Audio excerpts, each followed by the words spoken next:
we are actually in Prishtina because we just celebrate the annual meeting of the European Federation of Journalists in Kosovo. Thanks to you, chairperson of the Association of Journalists in Kosovo, but also you're a journalist yourself. So Yes. thank you, really thank you. I want to thank you on behalf of the EFJ for such a welcoming event.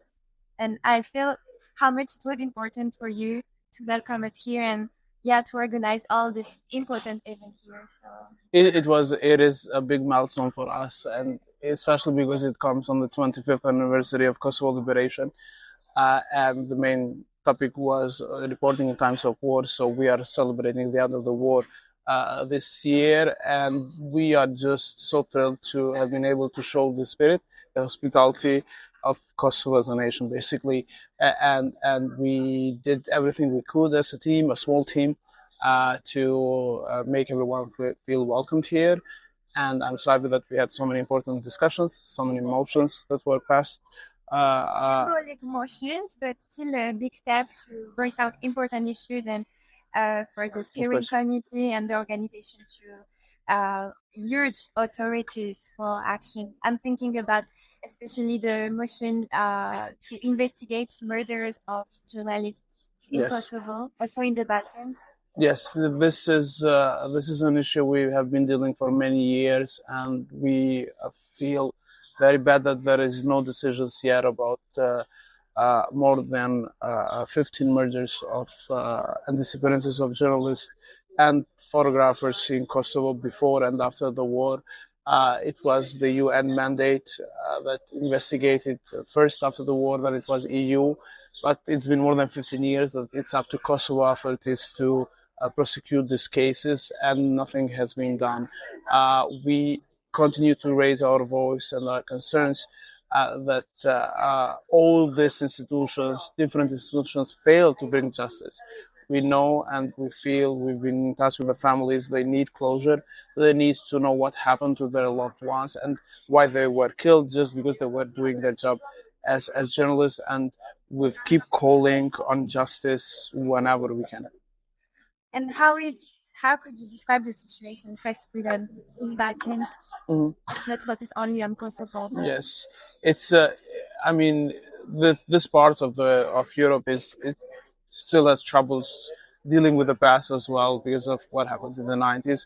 In Kosovo right now, Kosovo ranked good last year, but it has dropped 19 places in the index of Reporters Without Borders, and it has to do with many issues, including the smear campaigns organized by the government against journalists, but also their attempt to shut down a TV station last year. We did face difficulties last year with physical attacks in the northern of Kosovo, 30 attacks in a span of 5 weeks.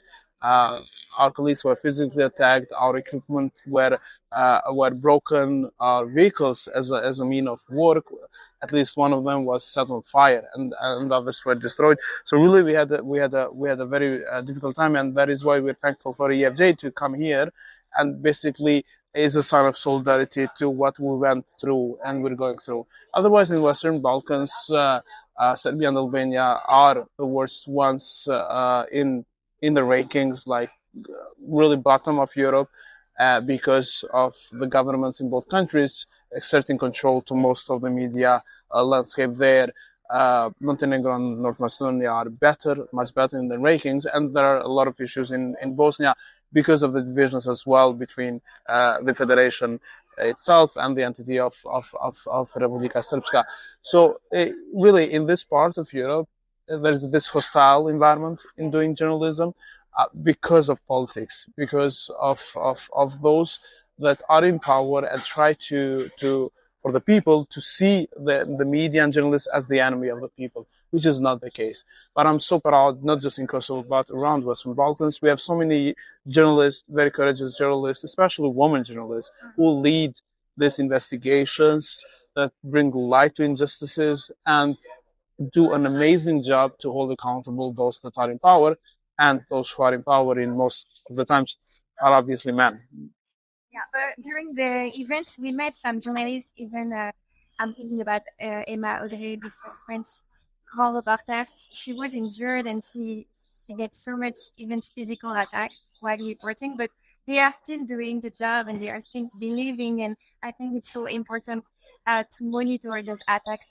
We have this platform, the Media Freedom Rapid Response, and it's important to report because we need to track, to assess, but it's also a mean for us to provide support to journalists in EU and EU candidate countries. Yes, And, we report everything we have. actions and Yeah. yeah. And we are thankful for EFJ's support as well, because it really means a lot when it comes to the institutions to do their job in providing a more secure environment for journalists to do their job. If you could say something to the camera, to the journalists who are watching us, EU, not only Kosovo, Yeah. but who are facing challenges to exercise their job. Well, this is one of the best jobs that you can do in public interest. So I basically, from my experience of doing journalism for almost 20 years now and getting in some troubles sometimes, it just feels good to be able to give voice to the voiceless and basically to bring to the attention important issues, including and most important human rights, but issues and topics that concern the ordinary people. So just I call on all our journalists, keep rocking. Xhemajl Rexha, thank you so much. Thank you, Camille. It's been a pleasure.